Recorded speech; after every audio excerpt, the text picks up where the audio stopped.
la déroute des clubs français, l'avenir incertain de Gattuso ou encore la nouvelle piste à 0 € de la Juventus. C'est parti pour la revue de presse.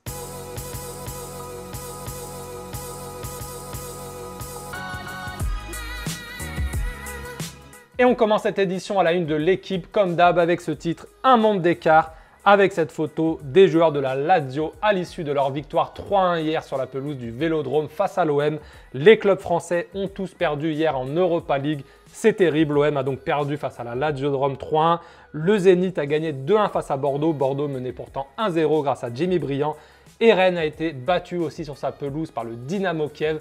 Écoutez bien, sur les 6 clubs français engagés en Coupe d'Europe cette semaine, les clubs français n'ont pris que 3 points. Les 3 clubs en Ligue des Champions, le PSG, Lyon et Monaco ont fait tous match nul et tous ceux en Ligue Europa ont perdu. Ça montre bien que le football français au niveau européen reste quand même derrière les Anglais, les Espagnols, les Italiens, les Allemands et on est 5e au classement UEFA et c'est forcément mérité. Limite les Russes commencent à grappiller un peu du terrain sur nous.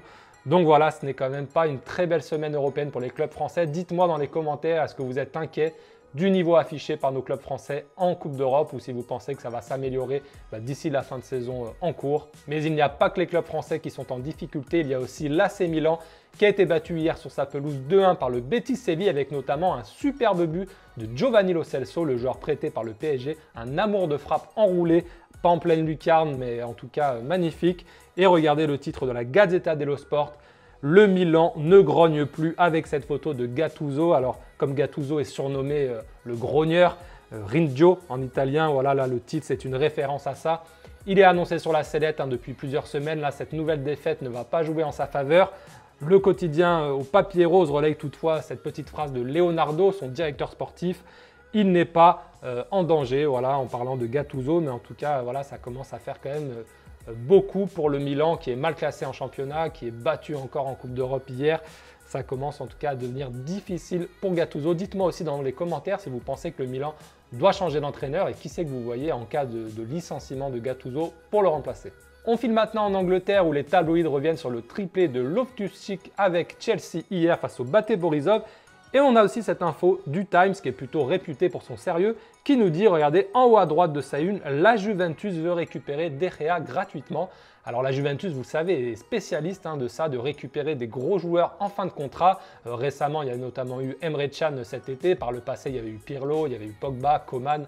Il y a une liste longue comme le bras. Et là donc, il voudrait faire pareil avec De Gea. Petite précision tout de même, De Gea est en fin de contrat en juin prochain à Manchester United, mais a une année optionnelle dans son contrat que Manchester United peut activer unilatéralement. Donc en gros, il y a peu de chances qu'il soit libre l'été prochain, ça sera probablement plutôt en 2020. On parlait aussi d'une prolongation de contrat de De Gea à Manchester depuis plusieurs mois. Et là, ce n'est toujours pas acté, ce n'est toujours pas fait, donc peut-être que cet intérêt de la Juventus pourrait un peu changer la donne ou au contraire confirmer le fait que De Gea ne va peut-être pas rester éternellement à Manchester United. On sait aussi que la Juventus a recruté cet été Perrin, fait aussi jouer le Polonais Szczesny, mais bon, pour passer derrière la légende Buffon, ce ne sont quand même pas deux gardiens du même standing, donc c'est vrai que De Gea, ça serait, je trouve, moi, une très bonne pioche pour la Juventus, surtout s'il vient gratuitement. Par contre, s'il vient gratuitement, ça sera donc plutôt probablement en 2020 qu'en 2019, à moins qu'il prolonge d'ici là avec les Red Devils. Dites-moi en tout cas dans les commentaires si vous croyez à cette possibilité et si vous pensez que ça serait une bonne recrue pour la vieille dame. On reste en Angleterre où l'avenir de José Mourinho fait aussi les choux gras des tabloïds avec, regardez ce titre, José doit s'attendre à être viré. Alors c'est une phrase en fait qui a été prononcée par la légende de Manchester United, Paul Ince, qui a dit ça. En gros, il a dit voilà, vu les résultats du club, il doit craindre pour sa place. C'est moins la tendance ces derniers jours qu'il y a quelques semaines. En Angleterre, on parle un petit peu moins d'un licenciement de Mourinho, mais en tout cas, voilà, le Daily Mirror saute sur l'occasion après cette déclaration de Paul Ince, voilà, pour un petit peu remettre de l'huile sur le feu. Là aussi, donnez-moi votre avis. Est-ce que vous pensez que Manchester United doit continuer avec Mourinho ou doit s'en séparer? Moi, je pense qu'il faut mieux quand même qu'il termine la saison avec lui. Et par contre, si l'été prochain, en fin de saison, voilà, il n'y a pas eu de résultat, il n'y a pas eu de titre, là, il faudra peut-être passer à autre chose. On termine enfin cette revue de presse en Espagne avec deux unes concernant le Classico. La première, celle du quotidien madrilène AS, qui nous dit que Marcelo sera bien titulaire. Il était sorti sur blessure cette semaine en Ligue des Champions. Il devrait être remis pour le choc de dimanche au Camp Nou. Et du côté de sport, on a déjà le 11 de départ de Valverde pour le Classico face au Real, ça serait le même 11 qui a été aligné cette semaine face à l'Inter en Ligue des Champions. Je vais vous nommer là rapidement de haut en bas, de gauche à droite, Ter Stegen dans les buts, donc Rafinha qui a pris la place un petit peu de Léo Messi lors du dernier match, Clément Lenglet, vu que Umtiti est blessé, Rakitic, Busquets, Piqué, Sergi Roberto, Arthur qui a été très bon et qui est d'ailleurs encensé depuis quelques jours par la presse catalane, Coutinho, Suarez et enfin Jordi Alba. Donc voici les 11 joueurs qui devraient démarrer face au Real. Puisqu'on est vendredi, qu'il n'y aura pas de revue de presse avant lundi, dites-moi d'ailleurs dans les commentaires quel est votre prono pour le Classico entre le Barça et le Real Madrid.